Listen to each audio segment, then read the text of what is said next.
I designed this super fun bag about a year ago.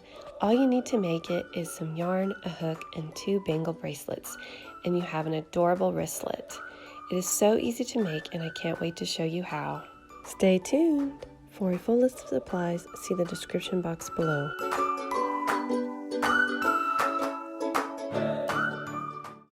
The versatility of this bag is insane, so I'm going to show you the supplies that I plan on using, but you can literally use any supplies you want.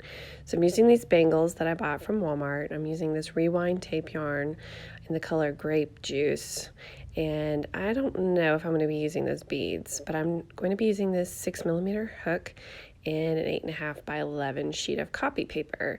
Now, you don't have to have this piece of copy paper, but I'm using it as a sort of template. So if you see on this particular one that I've already made, I have the stripes vertically in the bag, and so I had to make them horizontally on the piece of copy paper because this is how we are going to be assembling the bag. So the lengthwise, you're going to be folding the bag in half. So if you want vertical stripes, you actually need to make them horizontally on your piece. So it doesn't really matter. The sky is the limit with this bag. If you would like the pattern to this particular bag, it's linked in the description box. Anyways, you will chain until you reach either the length or the width of the piece of copy paper. I'm doing the width here. And I'm going to skip the first stitch and make a single crochet. Chain 1, skip the next stitch, make a single crochet. Chain 1, skip the next stitch, make a single crochet.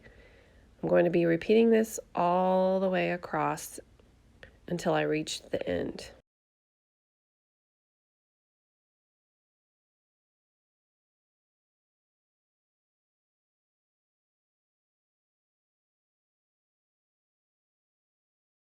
When you reach the end, you want to double check and make sure that it's still the same size. Now, when you chain 1, you will make a large chain because we're going to be working back into it later, so you don't want to make it too tightly. You're going to skip that first stitch, and in your chain 1 space, you're going to go below it. There is a chain that we skipped at the very foundation, and I'm going to be working into that. This is known as a drop stitch.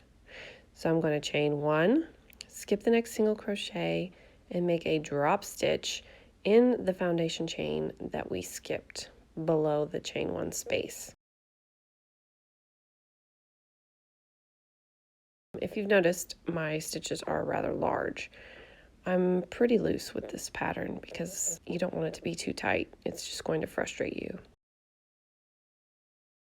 So chain 1, skip 1, find the next chain 1 space, and go below and work your single crochet into the foundation chain that we skipped. Just repeat this all the way across. When you get to the end, you're going to be really tempted to work into the top of the last single crochet. Do not do so. Do not work into that stitch. You're actually going to be working in your turning chain. So it's very difficult. You may have to get a smaller hook to get through it. So make a single crochet in that turning chain and double check to make sure that it still fits your piece of copy paper. Now, if you notice, this makes a very tight knit stitch. It's very, very dense. And so in my other bag, I actually had to line it because I used double crochet. But with this particular pattern, I am not going to have to line my bag, which is great. I hate lining bags.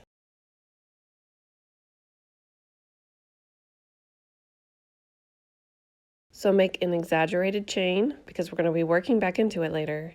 Turn and skip the first single crochet. Find that chain 1 space. And now we're going to be working into the single crochet that we skipped below.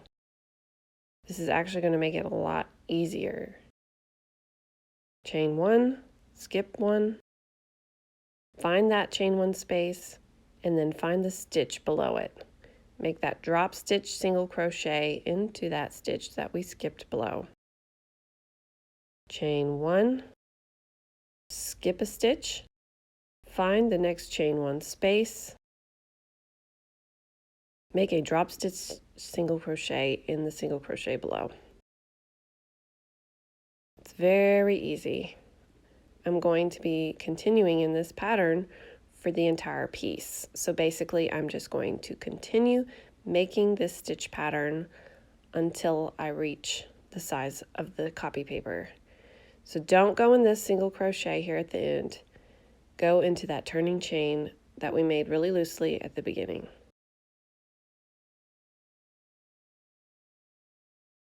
And make your single crochet.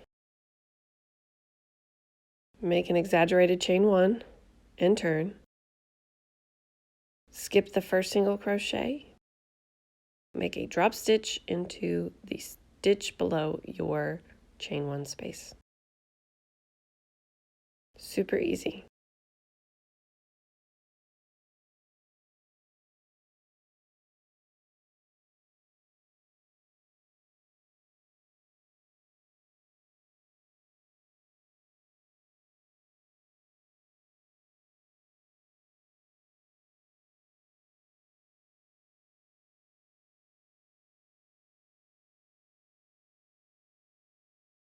So you're just going to keep repeating this pattern, the stitch pattern, until it measures the size of your copy paper.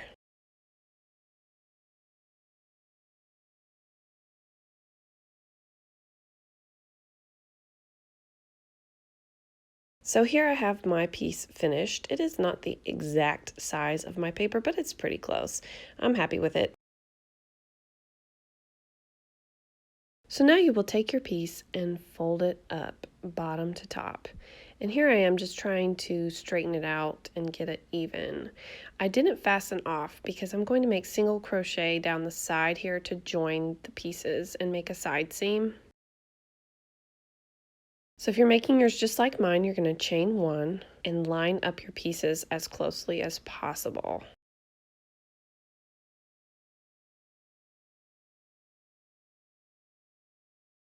Now going through both layers, I'm going to make single crochet evenly all down the side here.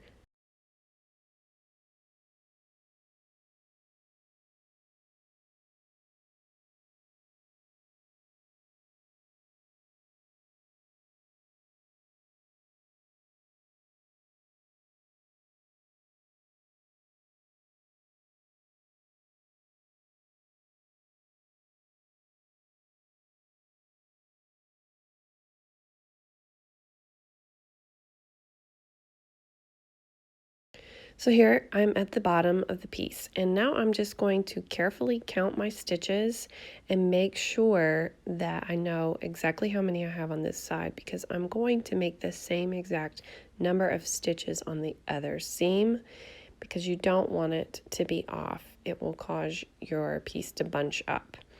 So now I'm lining up the side on the other side, and of course I had to fasten off. And I'm going to begin at the bottom of the side seam, just so I have fewer ends to weave in. So here I'm making a slip stitch into the bottom through both pieces, and I'm going to chain 1 and make the same amount of single crochet along this side seam that I did on the other side.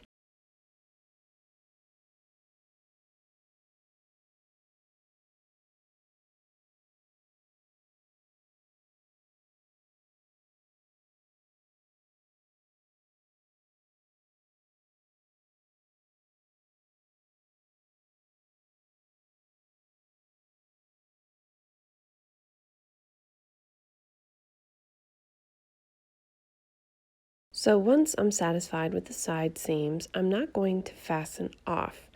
I'm going to chain 1 and continue working in the round at the top. I'm going to be creating an edging here just to give it a nice smooth look.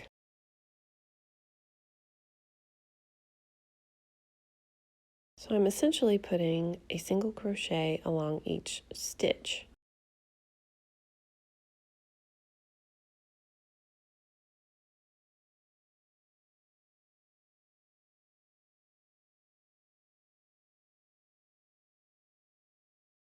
It is also important to pay attention to how many stitches you have on this side of the top of your brim. because you're going to want to make sure you have the same number on the other side. Again, it's just to keep your bag from looking misshapen. I'm going to speed up the video so you don't have to watch each and every stitch I make. So here I've completed one side of the brim, and I'm going to show you, I just make a single crochet in the top of that side seam there. I don't do anything fancy, and then I start making single crochet along the other side of the brim. And like I said, just do your best to make the same number of stitches on both sides of your brim. I'm going to speed up the video and meet you at the end of this round. So here I am at the end. I'm slip stitching into the very first single crochet that I made of this round, and I'm going to chain one. Now for this next round, I'm going to be working into the back loops only, so that I can create a sort of ribbing to distinguish the brim from the actual bag. This is not necessary, this is just a personal preference. I like it to look like the brim. As you can see, there's a slight ribbing here. So I'm just going to continue working in the back loop only all the way around. And you see here it makes a nice brim. So now I'm going to go back through both loops on this next round, and I'm going to slip stitch, chain one, and make a single crochet in each stitch all the way around. This is the third round of the brim that I have started here.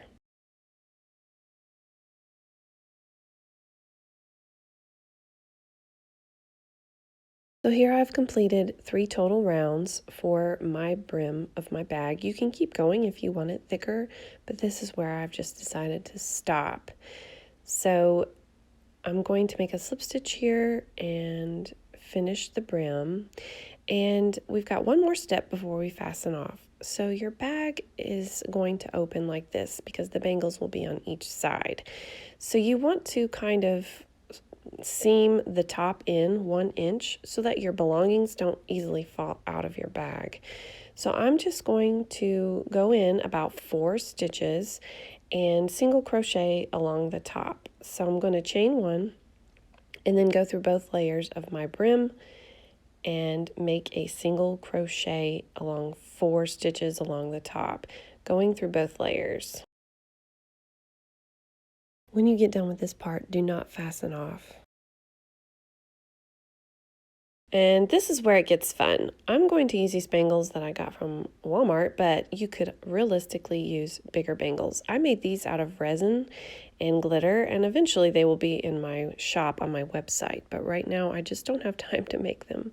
You can also find these in the leather section of any store. These are for macrame projects and leather making projects, but they are the perfect size for this bag. I just don't particularly care for the silver sheen on it.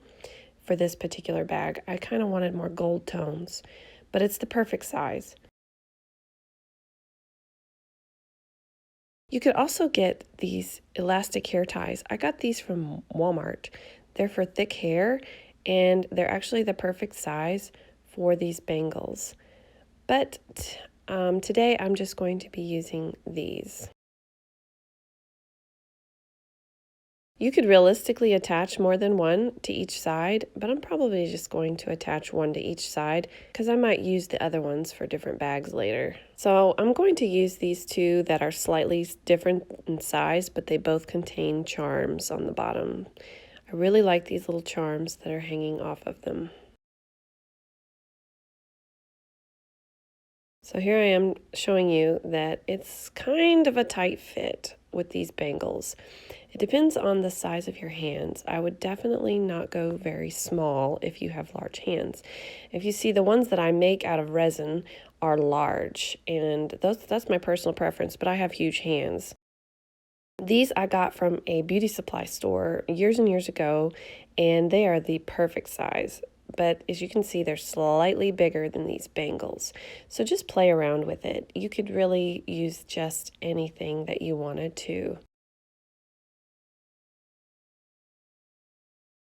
So now I'm going to show you how to attach the bangle to the bag. It is very similar. If you've seen my other videos where I attach a wooden ring to anything, same exact concept of how I'm going to attach this to the bag.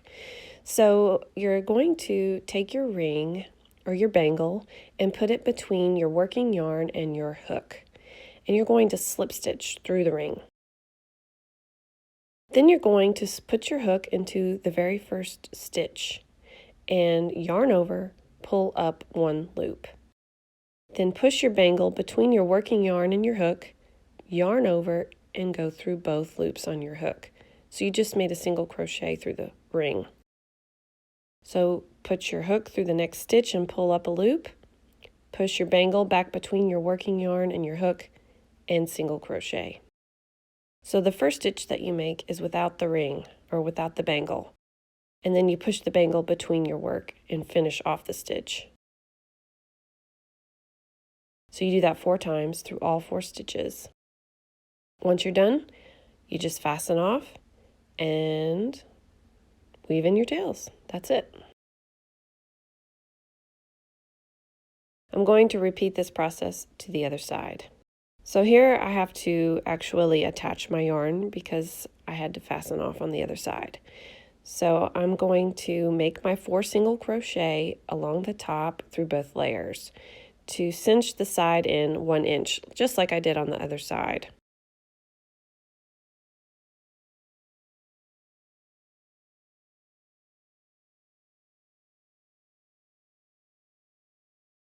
Now I'm going to turn and add my ring or my bangle.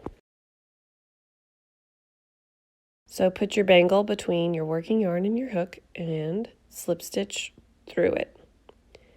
Put your hook in the next stitch, yarn over and draw up a loop. Push your bangle between your working yarn and your hook, yarn over, go through both. Move your bangle out of the way, make a stitch in the next stitch, push your bangle between your working yarn and your hook, yarn over, go through both loops.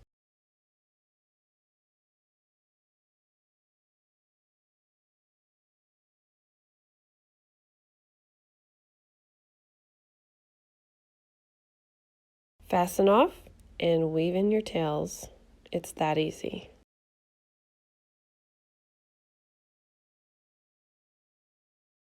This is how your bag should look at this point. So the whole purpose is so that it hangs on your arm like a wristlet. At this point, you could add other embellishments. In my other bag, I added tassels on each side underneath the bangles, and it turned out really cute. I chose not to do that with this particular bangle bag that I've made because I've already got those charms hanging off of the bangles. Now for this bag, I made my own bangles using wooden beads and this monofilament illusion cord that I got from Walmart. It's really super strong and you can make your own bangles to be any size you want. So it's really up to you. It's so versatile, and that's the fun part of making this bag. I hope that you enjoyed this tutorial today. If you did, please give it a thumbs up.